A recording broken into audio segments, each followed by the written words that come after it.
Welcome to the Field of Streams, where I, your host Janine McRae, bring you the tiny thoughts that stream from my brain and present them to you as though they're a plate of deconstructed green beans that you ordered but didn't know you'd ordered because they were called haricots verts on the menu. Snooty. And that pronunciation was terrible. Now, I can't promise you much with these weekly nibbles, but I can promise you this.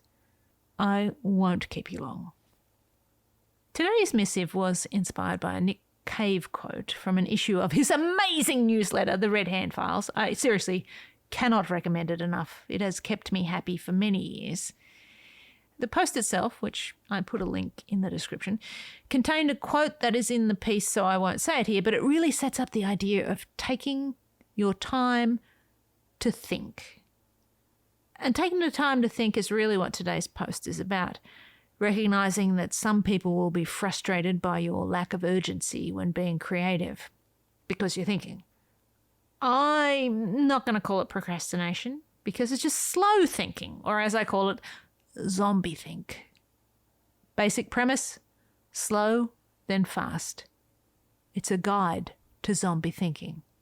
Anyway, I'll stop stumbling through this field like a zombie and read the post to you called Productivity the Zombie Way. You. I see you. You are zombie. Slow zombie. Fast zombie. I see you, zombie. Zombies are cool. But zombies are dead, you cry. I don't want to be a zombie. Ah, look at you point-of-facting and will-actualing me, as though zombies are real. Zombie is a state of being, not a state of body. Trust me, I see you, and you are zombie, so own it. Be #zombie proud and #zombie strong, and zombie yourself all over the place because the zombification of your thinking is a good thing. First, slow zombie, then fast zombie. Both. All zombie. Zombie is a collective. To be zombie is to be highly focused. Eyes on the prize. Motivated. Yin, yang. Kabam. Slow, fast, go. This way to the brains. I am zombie, and I see zombie in you. This is how I know. You are presented with a creative problem. A deadline blinks on the horizon. Time, they say, is of the essence. Non-zombie normos will get right on it, lickety-split, and burst out of doorways in a rush to go look directly at the sun for their inspiration. This is not your way. This is not the zombie way. No. To the outside observer, zombie you doesn't seem to be doing much of anything at all right now.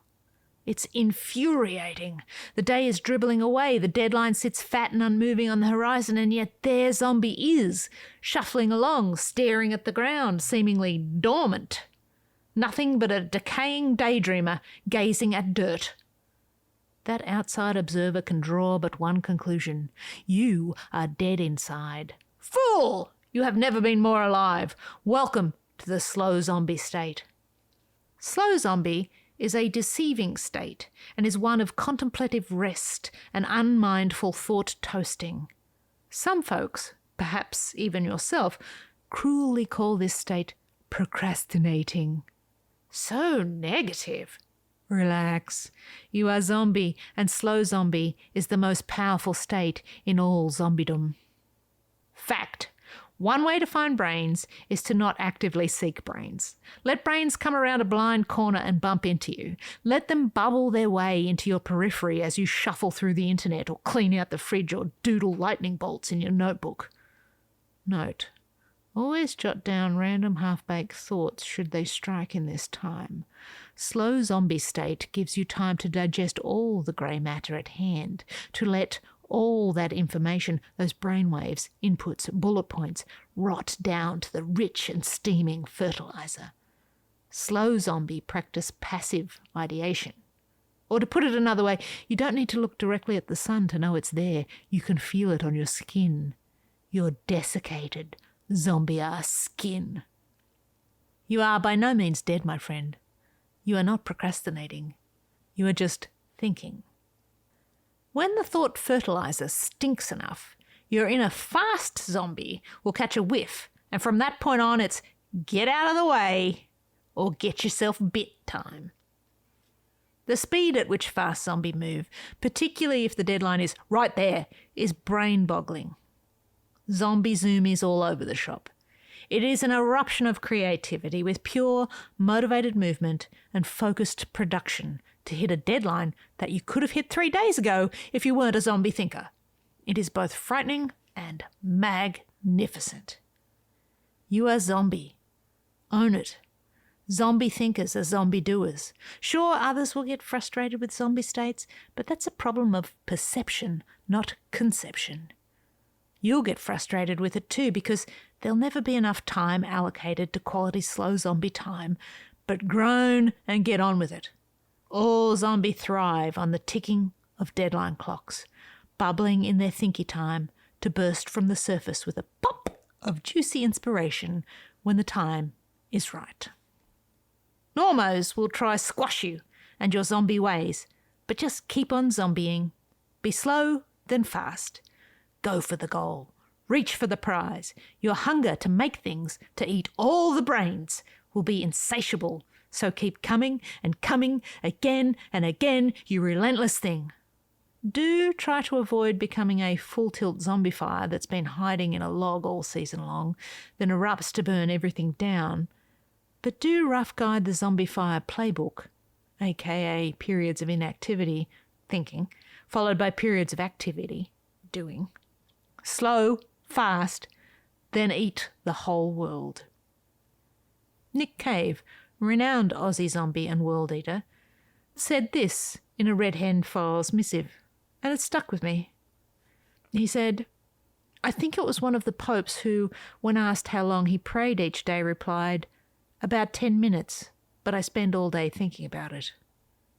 Yes, popes are zombie too.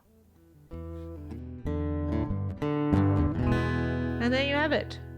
This week's episode.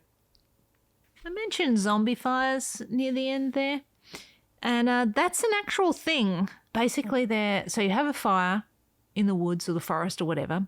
The fire goes out, but then there's some part of the fire lays dormant and then starts up again at some point. So it might be in a log or, hides out smouldering under the cover of peat and other soil. And then later down the road, the fire finds more food and the flames reignite.